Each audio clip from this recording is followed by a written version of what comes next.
RS. Agarwal का एक और इम्पोर्टेंट क्वेश्चन है, can two number have 15 as their HCF and 175 as their LCM.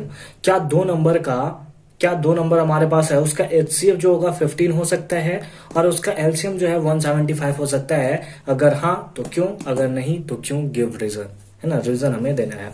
तो इस क्वेश्चन को सॉल्व करने से पहले मैं आपको छोटू सा क्वेश्चन कराता हूं। लाइक हमारे पास है यहाँ पे क्या है, एक नंबर हम लोग ले लेते हैं, कौन सा नंबर ले लें 4 and 12, 4 and 14। Let us suppose 4 and 14 हमारे पास नंबर है, इसका एचसीएफ निकालते हैं। तो 4 को हम लोग क्या लिख सकते हैं 2 into 2 और 14 को हम लोग क्या लिख सकते हैं 2 into 7। ठीक है, तो अगर हम लोग यहाँ से एचसीएफ निकालना चाहें तो दोनों में कॉमन 2 है तो एचसीएफ इसका 2 होगा। अगर एलसीएम निकालना चाहें तो एलसीएम हमारा क्या होगा, एक तो 2 है तो 2 हमने लिख लिया क्योंकि 2 ज्यादा बार 2 है तो 2 into 2 लिख लिया, और एक हमारे पास 7 नंबर है तो मल्टीप्लाई करेंगे तो कितना आएगा 7 2 14, 14 2 28। ठीक है, 28 आया। एक और एग्जांपल हम लोग लेते हैं ताकि थोड़ा और कंफ्यूजन आपको क्लियर हो सके।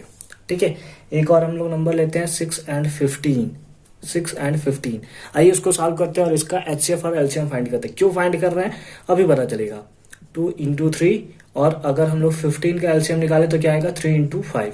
तो अगर हम लोग एचसीएफ देखें तो एचसीएफ इसका कितना आएगा, दोनों में कॉमन क्या है 3 है। एलसीएम निकाले हम लोग तो एलसीएम क्या होगा इसका 2 into 3 के प्लेस पे एक 3 और एक हो गया 5 तो कितना हो गया 30। अब आप एक चीज यहां पे नोटिस करोगे, क्या दोनों में आप नोटिस करोगे कि एचसीएफ जो है उसका कहीं ना कहीं एक मल्टीपल एलसीएम है। अगर एचसीएफ 2 है तो 2 के टेबल में 28 भी आता होगा, तो हम लोग जानते हैं 14 2 28। उसी टाइप से यहां देखे एचसीएफ में तो 3 के टेबल में 30 जरूर आता है।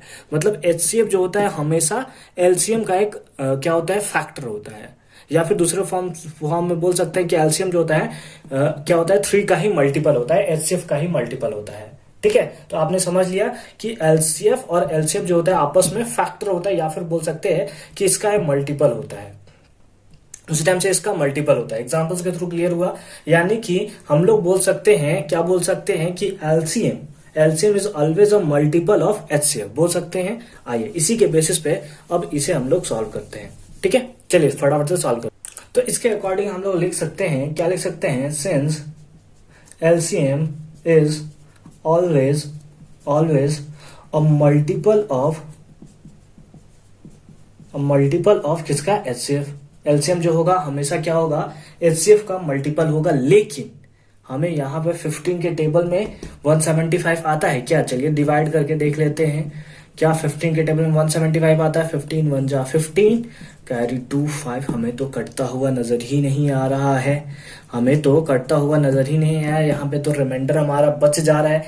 यानी कि एचसीएफ का मल्टीपल एलसीएम नहीं है ना, एचसीएफ का मल्टीपल जो है वो एलसीएम नहीं है। तो उस बेसिस पे हम लोग बोल सकते हैं कि नहीं, उसका जो दो नंबर होगा उसका एचसीएफ ऐसा नहीं हो सकता है। ठीक है, समझ गए। तो चलिए लिख लेते हैं, but 175 is not a multiple of किसका 15, not a multiple of 15, hence two number cannot have, इसलिए दो नंबर ऐसा हो ही नहीं सकता, two number cannot have HCF as 15 and LCM is, as ना लिख के यहाँ पे आप लिख सकते हैं is HCF is 15 and LCM is 175, और यही हो गया हमारा आंसर। तो सारा का सारा कॉन्सेप्ट वाइज पे था। अगर आपका एक टाइप कॉन्सेप्ट क्लियर हो गया तो क्वेश्चन आराम से और इजी फॉर्म में स्टेप्स के क्वेश्चन आपसे सॉल्व हो सकते हैं।